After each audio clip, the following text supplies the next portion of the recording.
All right, we're back again after what was an exhausting Memorial Day weekend. Took a little break from YouTube for a couple of days. I hope you guys enjoyed the Memorial Day holiday as much as I did.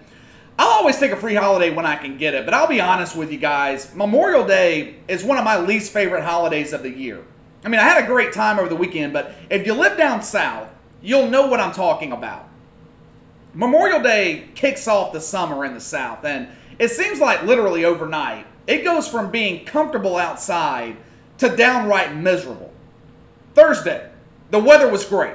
I wake up Friday morning and it's humid as fuck outside, and I know that there is no relief for the next 3 or 4 months.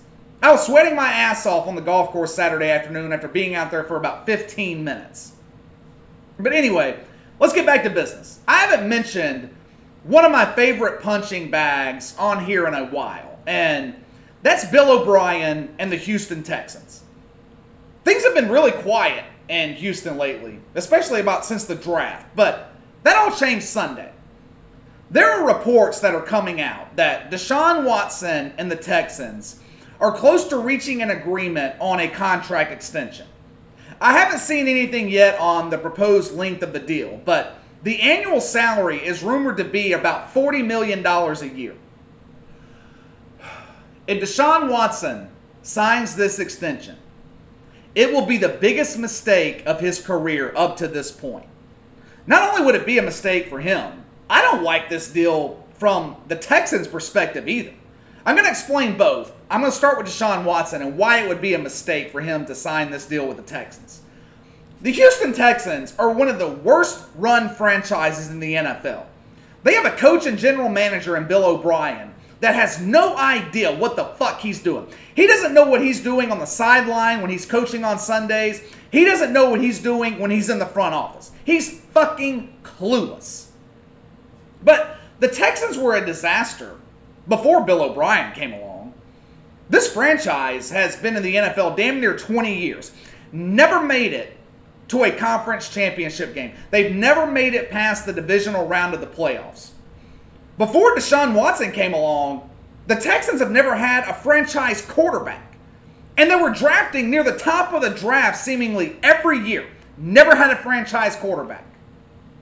Back in 2004, they had the opportunity to draft Big Ben. At that point, it should have been clear to them, because it was clear to everybody else, that David Carr, who they had drafted #1 overall back in 2002, was not working out and was not going to work out long term. At that point, he was 7-20 and throwing damn near double the amount of interceptions that he was touchdowns. Instead, Houston passed over Big Ben for cornerback Dante Robinson. They made the same mistake a couple of years later when they drafted Mario Williams, #1 overall, instead of Reggie Bush. So the pattern of making bad decisions in Houston was established long before Bill O'Brien came along. He just took that pattern of behavior, molded it into his own, and formed it into a yearly disaster that culminates every year in blowout playoff losses. Coaching in the NFL is more important than in any other professional sports league. In the NBA, if you have a LeBron James or a Kawhi Leonard, their talent can overcome bad coaching. In the NFL, if you have a terrible head coach like Bill O'Brien, I don't care if you've got Tom Brady under center, bad coaching will eventually be exposed. And it usually gets exposed in the playoffs. Go look at Bill O'Brien's playoff record. Every year, he gets blown out in the playoffs. Last year, took a huge lead on the road at Kansas City. Had the Chiefs on their heels. Fucks it up. Ends up losing the game by 20 points. The Texans had a 24-point lead in that game. It is inexcusable that they lost. That loss falls squarely on the shoulders of Bill O'Brien. Twice, he had the opportunity to put Patrick Mahomes and the Chiefs away. One of those times was 4th and 1 at the Chiefs' 11. It was in the second quarter. They were up 21-0. Bill O'Brien decides to kick a field goal instead of going for it, with Deshaun Watson as your quarterback. One of the best running quarterbacks in the league. You don't trust him to gain 1 fucking yard on 4th down? Do you think Deshaun Watson forgot about that? The reasoning behind Bill O'Brien's decision was even more comical than the decision itself. He said after the game that when he was asked why they didn't go for it on 4th and 1, he said that he didn't have the play that he liked. Then when the media pressed him on it, he just downright admitted that he didn't realize it was 4th down. Which makes no fucking sense because you were kicking a fucking field goal. That's what I love to hear from my head coach. He doesn't know what down it is in the divisional round of the playoffs. Bill O'Brien should have been fired after that statement right there. Do you see what I'm talking about when I call this guy incompetent? This guy is the king of incompetence. But 2019 wasn't the only time that Bill O'Brien has gotten blown out in the playoffs. Go back to 2018. Gets blown out at home by the Colts. The Texans scored 7 points in that game at home. 2016, 18-point loss at New England. 2015, 30-point home loss to the Chiefs. Year after year after year, Bill O'Brien gets embarrassed in the playoffs. If you've been listening to this podcast for a while, you know how I feel about Bill O'Brien as a general manager and as a head coach. It's one disastrous decision after another. Traded DeAndre Hopkins. Overpaid Laramie Tunsil after giving up too many draft picks to get him. Every year, Deshaun Watson is seemingly running for his life every time he drops back to pass. The offensive line in Houston is one of the worst in the league every fucking year.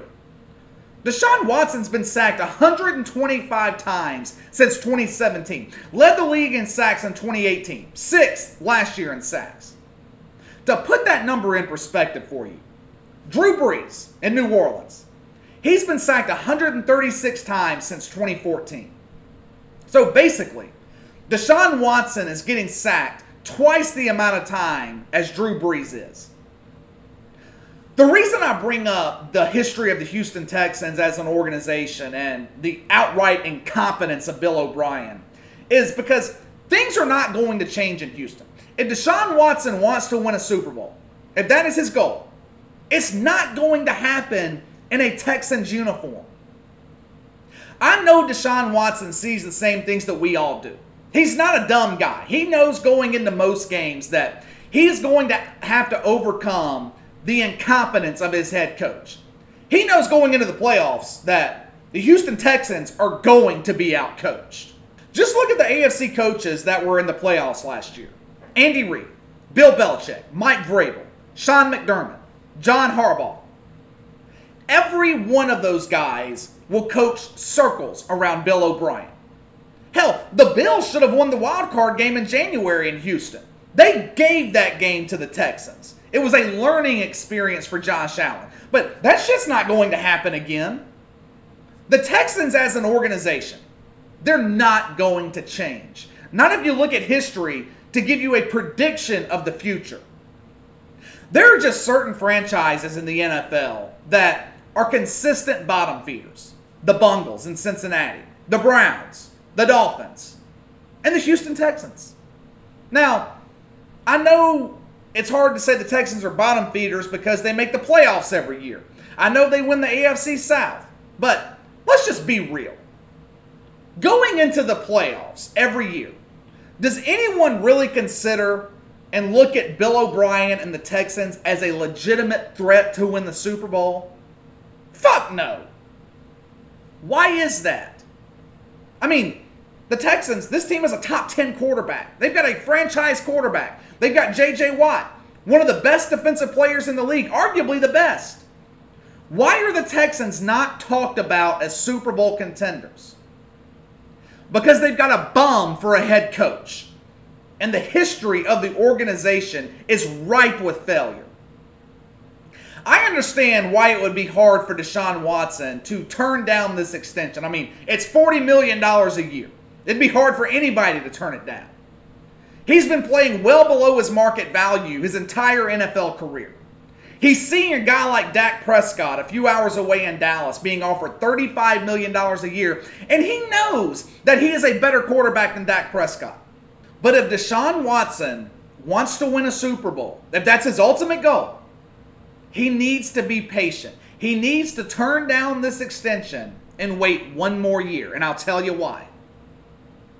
Guess what happens in the 2021 offseason? Bill Belichick and the Patriots will have the cap space and the flexibility to pay Deshaun Watson. New England's got damn near $20 million in dead cap space this year, but that goes away in 2021. If Deshaun Watson can wait, can play through the 2020 season in Houston, there's a strong possibility that Bill Belichick and the Patriots will pick him up or will try to trade for him. Put yourself in Deshaun Watson's shoes. Who would you rather play for? Bill Belichick, 6-time Super Bowl winner, 9 Super Bowl appearances, legendary future Hall of Fame head coach? Or Bill O'Brien, certified bum, one of the worst head coaches in the league, if not the worst head coach in the league? It's an easy decision. But Casey, the Texans exercised the 5th-year right on Deshaun Watson's contract. He signed through the 2021 season. So, what the fuck does that have to do with anything? There's a simple fix to that problem. Deshaun Watson just demands a trade. If the Texans don't want to play ball and trade him, he holds out a training camp.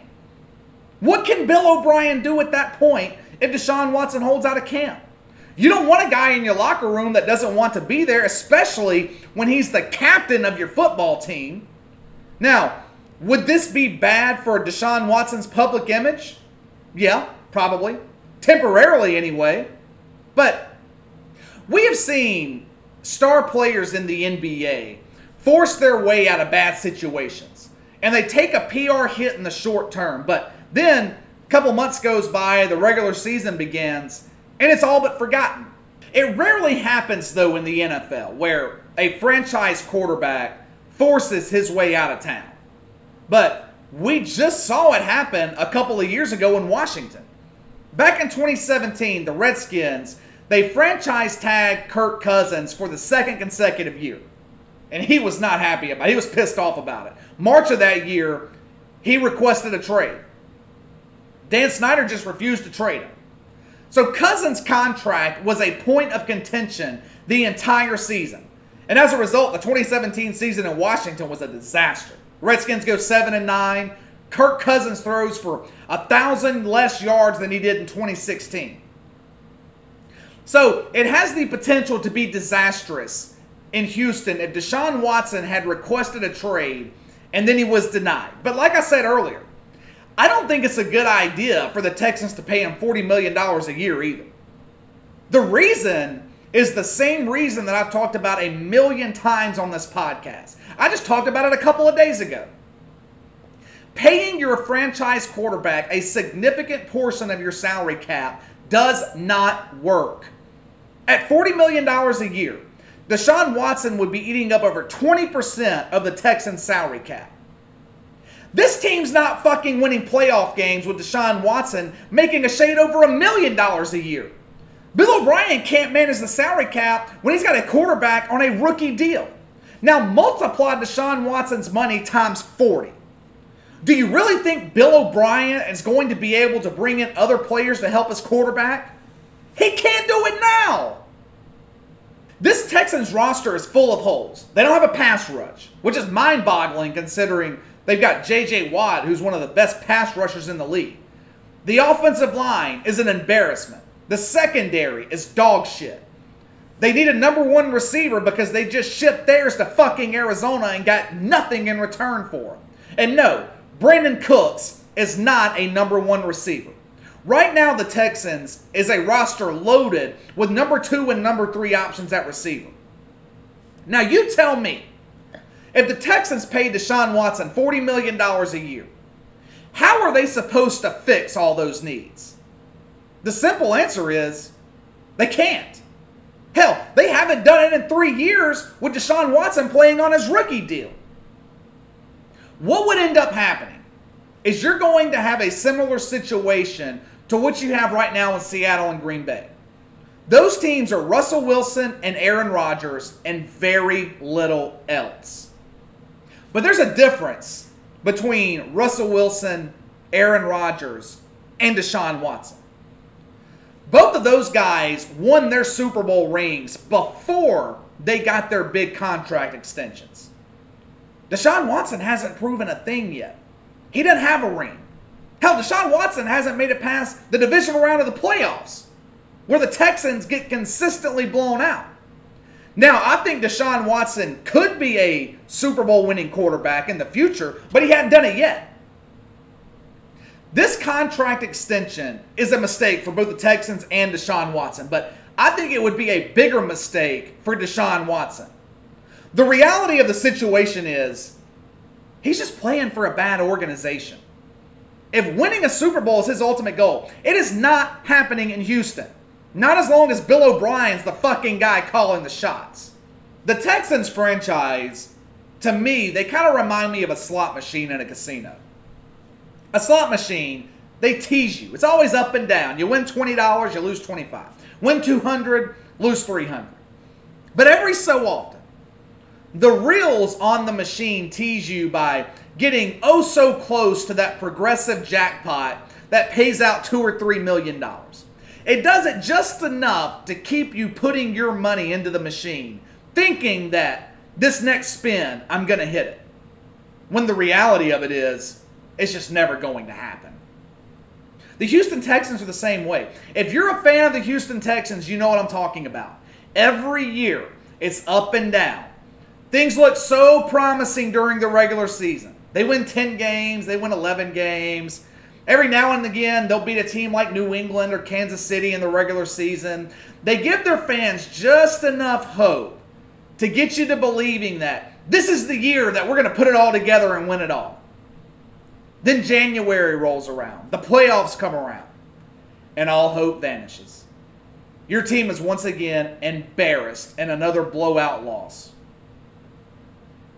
Alright, that's all for today. Make sure to hit that like and subscribe button for me. Click the notification bell to receive all notifications from the channel. Really appreciate those of you that have already done so. It goes a long way in supporting the channel. So thank you guys that have already subscribed. Leave me a comment in the section below. Let me know what you think about Deshaun Watson and this extension. Is it a mistake for him to sign a long-term deal with the Texans? And is it a mistake for the Texans to pay him $40 million a year? Let me know your thoughts. You can follow me on Twitter at KC_BTL84. If you have any questions for me, you can email them to BTLKC84@gmail.com. I will see you guys next time.